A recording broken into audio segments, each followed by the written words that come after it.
said.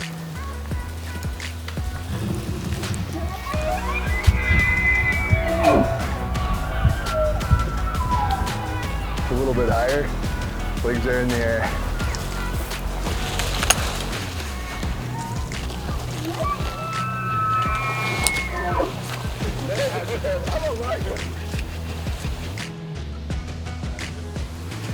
So back in 2022, we found out my dad was diagnosed with a pretty aggressive form of prostate cancer. The biggest issue that we came to is it was always a dream thing for him to go out west and try to get an elk, try to go mule deer hunting, whatever it may be. As they say, the C word came into effect.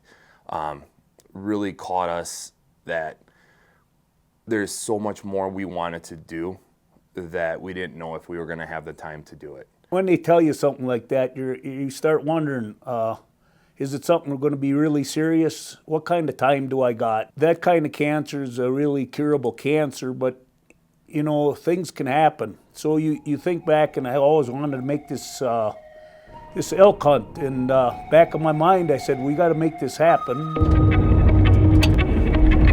Yeah, all right, you're Hunter Brent. Nice to meet you. Nice to meet you. Yeah. I mean, that's fine. Elevation, I'm sure, makes a difference.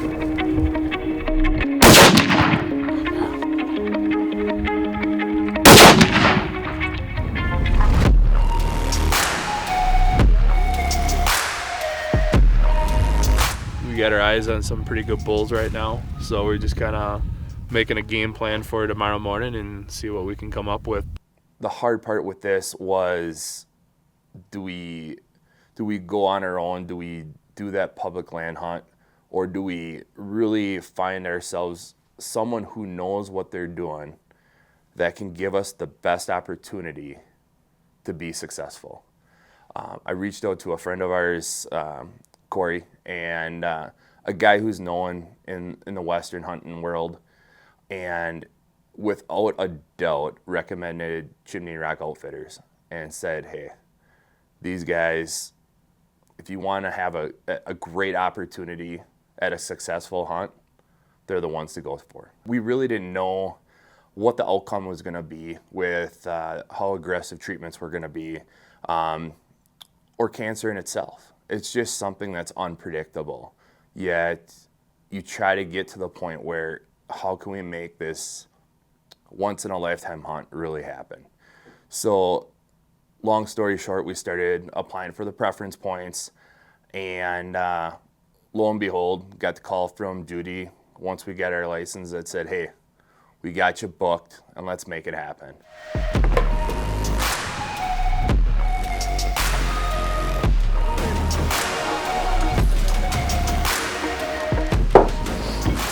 Hey guys, this is syrup in the pitcher.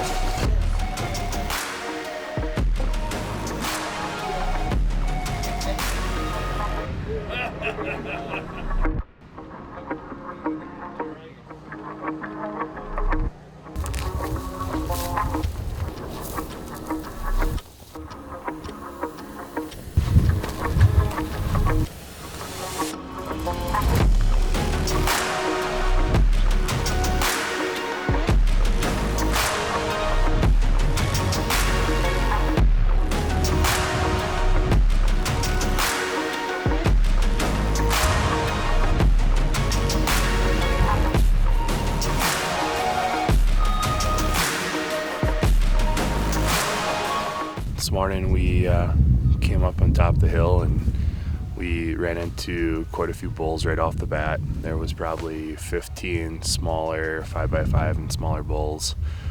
Sat here glass and ended up looking over next ridge, probably seeing another 30, 35 elk, another 5-6 bulls, and that there's a small 6x6, but nothing worth really chasing. So great morning, seeing a ton of elk, great weather. I guess we'll let it go and hit her hard again this afternoon and see what we can come up with.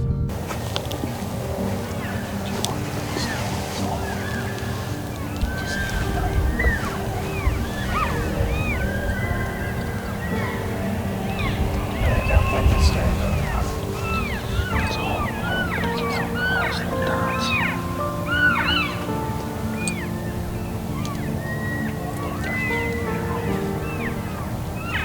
the wind just wasn't in our favor, so there was a ton of elk.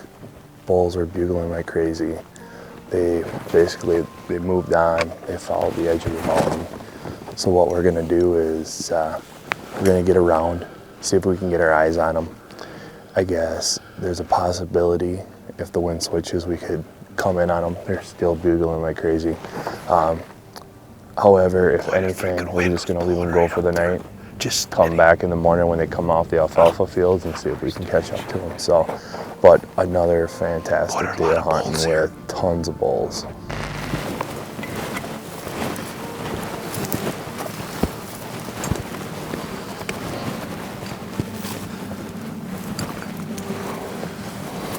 Sir, and it should be about 300. We'll try to get within 3. They should be just piling through there. So.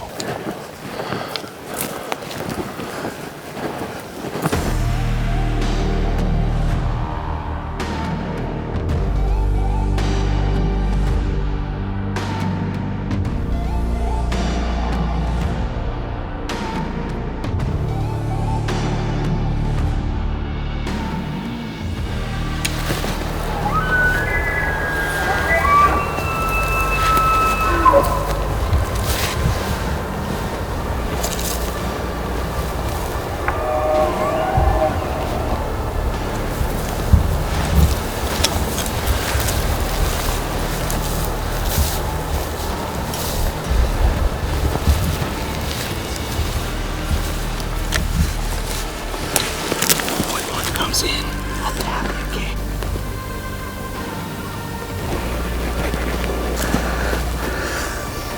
It'll be 160. There you go.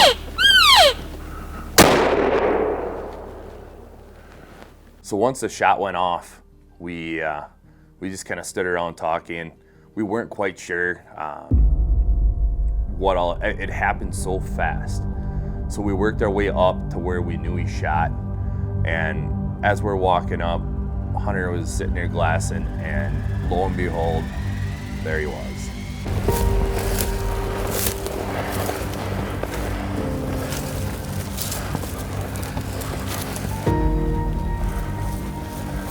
Dead bull. You see him straight ahead? You see him straight ahead? Yeah. I gotta get to him first.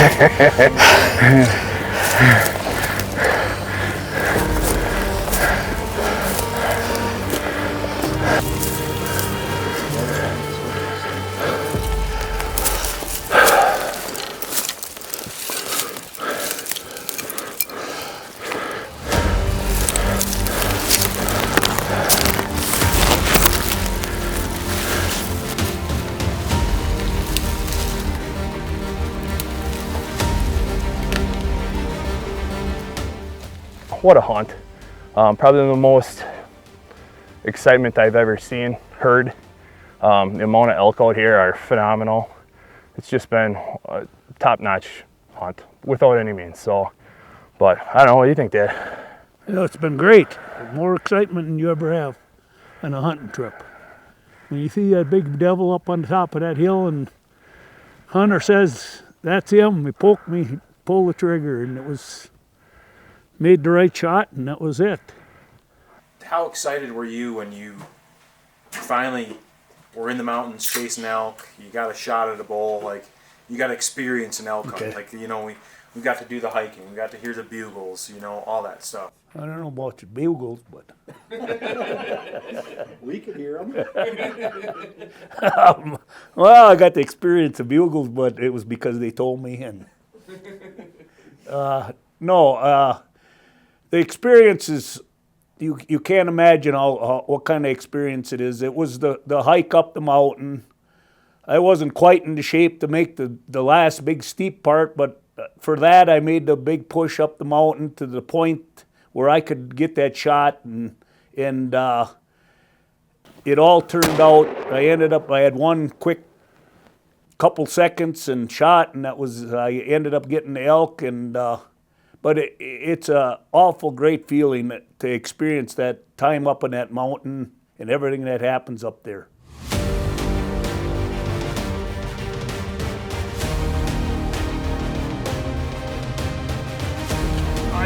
think we can just leave it. It's harder for me.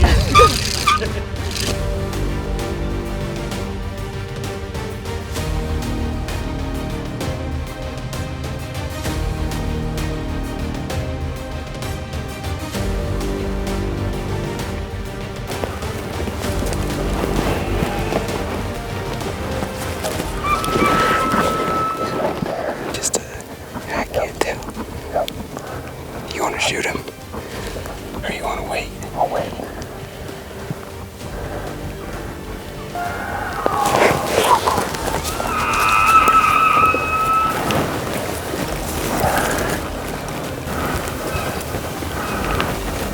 I see him pulling up right there.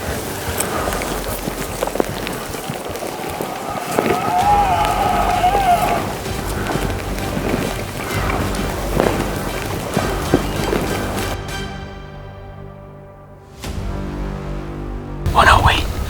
Just wait for him to clear that brush.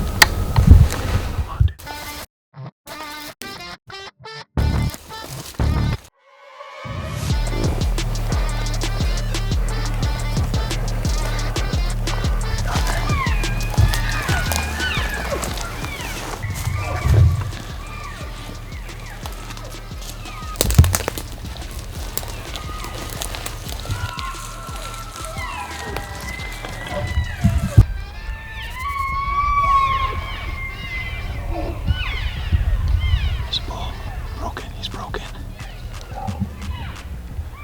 As soon as they hit that whole thing, I'm gonna do it.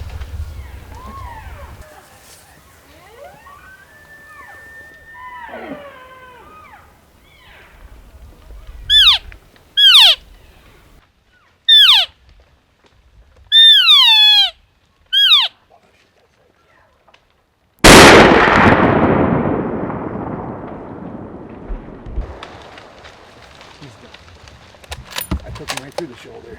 He dropped. There was about 30 of them that went through. And then they kind of spooked. I think they caught our wind. And they came back. And out of all the animals that stopped in the frickin' only clearing I had, it was him.